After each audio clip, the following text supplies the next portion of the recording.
Hey everybody, welcome to our discussion today on measurement and density. I'm sure you're very familiar with the concept of density, but it doesn't hurt to review that concept and talk a little bit about the different types of measurements that we can use when it comes to finding density, as it is one of those calculations that does show up frequently in this course.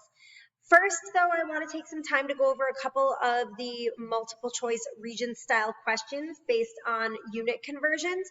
So let's go ahead and take a look at those to start.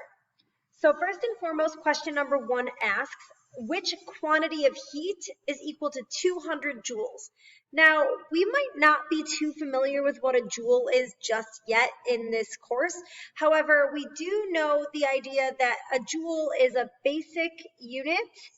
Okay, and that because it's a basic unit, we can use that reference table C on our reference tables to talk about prefix and basic units, okay? So we have 200 joules, and we're trying to determine how many kilojoules there are. So again, let's go ahead and take a look.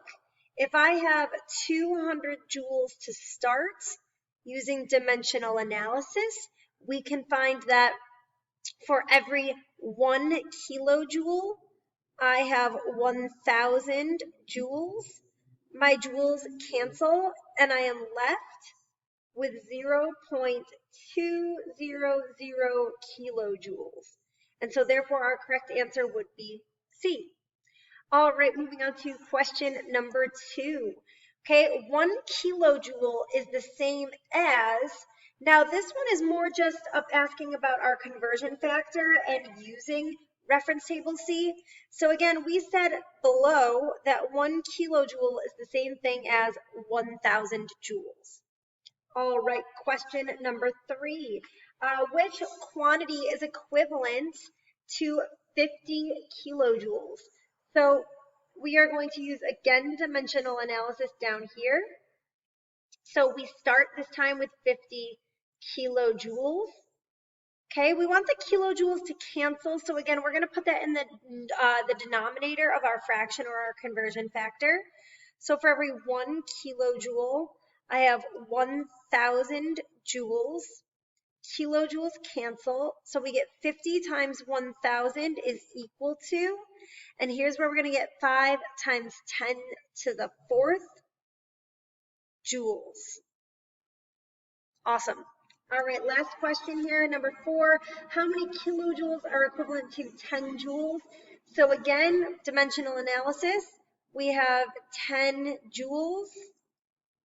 Okay, we want joules to cancel, so 1,000 joules for every 1 kilojoule. Joules cancel, and therefore we are left with 0.001 kilojoules.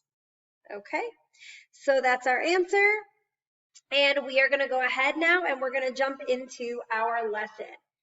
So today's lesson starts with the conversation of how do we round when we're measuring? What is the appropriate way to measure? So in order to demonstrate that, I have taken some pictures on my phone. Sorry, they are not the best, but I'm going to go ahead and pull those up one by one, and we're going to talk a little bit about how we are going to measure. So I want you guys to take a look. Here I have a ruler, and I'm trying to measure a Post-it, and I used pink paper so that we could see a little bit easier.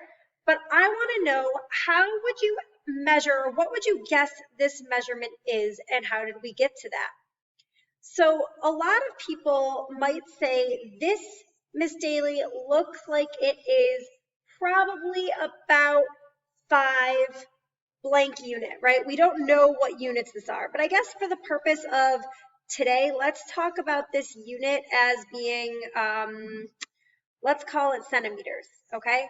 So a lot of students might look at this and say, well, Miss Daly, I think it's probably about 5 centimeters. Well, how did we figure that out, right? How were you able to kind of determine that? So what's interesting is your brain actually does this really neat thing where when it has a ruler like this, it subdivides the remaining pieces of the ruler into equal sections. And what we can see from looking at this image is that it falls somewhere, right, between 0 and 10, and it kind of looks almost like it falls right in the middle. So what we do is we actually estimate what we think that is, and we're going to just estimate this to be about 5 centimeters. Okay? So now, what's the problem with this ruler? Well, our issue lies in the fact that this ruler isn't very precise. We're not able to tell exactly where that ruler falls, and because of that, our measurements might not be the same, okay? Let's take a look at another ruler here. Okay, so let me go ahead and insert that image. Okay, here is the same, okay, the same image, but with a slightly different ruler, a slightly more specific ruler. Now, what do we notice here, or how do we measure this now that we're looking at a more specific ruler? Well, now we know that this Post-it falls somewhere between 4 and 5, okay? So now we know that it's at least 4 and less than 5. So how do we know what we are going to estimate this to be? Well, looking at it, again, your brain does that cool thing where it subdivides, and you might say, it looks like it might be a little bit more than 4.5, so maybe we're going to call this 4.6. So we're going to estimate this to be about 4.6. Now you'll notice that our measurement is becoming more specific because we know more information, okay? And so the question here is, how do we measure? And I want to answer that before we go to our last one so that we can all practice kind of coming up with that. And so how do we measure? Okay, now I can use these last two rulers to kind of talk a little bit about that. And so when we are measuring, we are always looking for two things. What are we certain of? And what are we estimating? Right? So in our first ruler, excuse me while I bounce back, okay? In our first ruler, we were sure that it fell somewhere between 0 and 10, right? And our estimation is that it was about half or about 5, okay?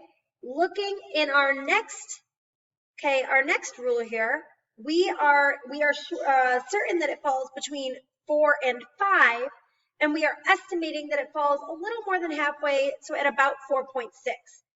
Now, do you notice that the more certain we become of our numbers, the more decimal places we can record? So when we are measuring, we are going to record what we know. Okay, so I know that it is at least 4, so let me go ahead and color code that. So I know that it is at least 4, and that's me recording what I know. And you're also going to record an estimated value. Okay, so record an estimated number.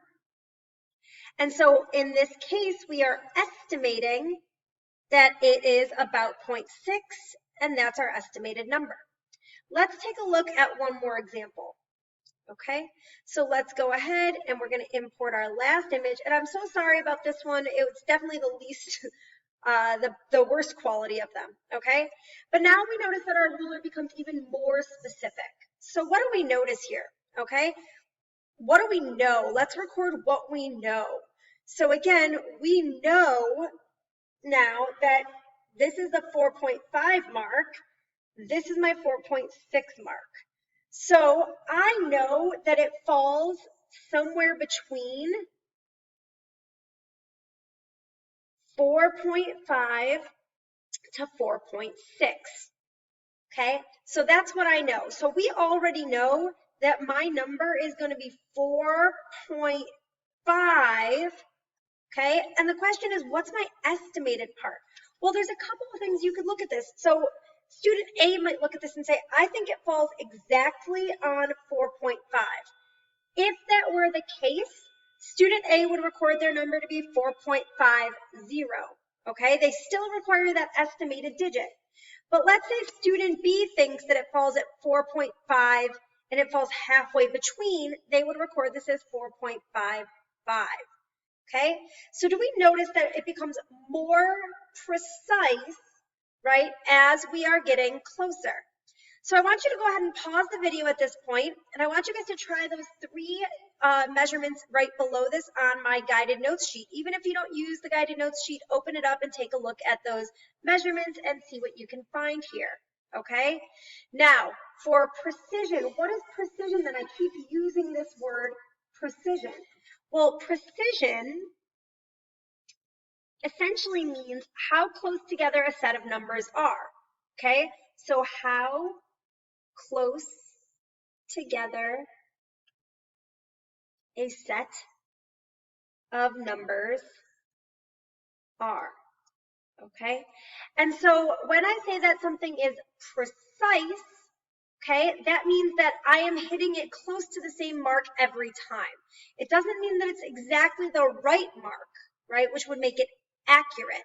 But let's say this was a game of archery, or let's say you were playing darts, okay? Let's say my first shot hits over here all the way to the right, my second shot hits all the way to the right, and my third shot hits all the way to the right. This is precision, but maybe not accuracy, right? Maybe I'm shooting for that bullseye and I'm falling short of that, okay? That is precision. So what I'd like you to do at this point too is I would like you to go ahead and pause the video again, and I want you to take a look at the 4 numbers that are listed below that precision, okay? And I guess what I want you to do is I want you to go ahead and circle the digits that we are certain of, underline the uncertain digit, square around the instrument that was most precise, and star the instrument that was least precise. But let me do one together with you. Let's say I was given this 2.54 centimeter measurement, okay? Circle the digits that we are certain of. So remember that in any single measurement that you have, you are always going to have an estimated digit with other digits you are certain of. So my 2.5 is what I am certain of. My estimated digit is this 4. And in terms of precision, you'd have to compare it to those other values, but this instrument is pretty precise. It reads to the 100th mark, which means that the precision reads to the 10th place. Okay, my ruler reads to the 10th place if I am recording it to the 100th place. Awesome. So what I want to spend the last few minutes of today talking about is density, okay? And so what is density? This is a concept that you guys should have used frequently before, but density essentially gives us the ratio of mass, okay, to volume. So if I have a really high density, that means that I have a large mass per unit volume. Okay, and if I have a low density, then I have a low mass per unit volume. Now, density is calculated by mass, again, divided by volume, okay? We have a couple different units we can use. We can use grams per milliliter is very common. Centimeters, we use centimeters cubed per volume sometimes. It's all about whatever your problem is providing you here. So I have an example problem here that is going to utilize a concept called water displacement, okay? And when we can't calculate a volume by using length times width times height, sometimes if our shape is irregular, we are going to use water displacement. So it's going to show us the number of milliliters of water that start to finish and how much volume was added into this. So what I'd like you guys to do is I'd like you guys to go ahead and I want you to go ahead and pause the video and try that problem, okay? So now when we're going to calculate this, we find that it has a mass of 0.235 kilograms, okay? And we have to go ahead and we have to look at that volume of water. So using the image, solve for that volume of water, okay? When we come into class, I want to go over this problem first, and we're going to talk quickly about the second problem and why I included that there, and then we're going to go ahead and go over the homework. So I will see you guys later. Thanks for tuning in.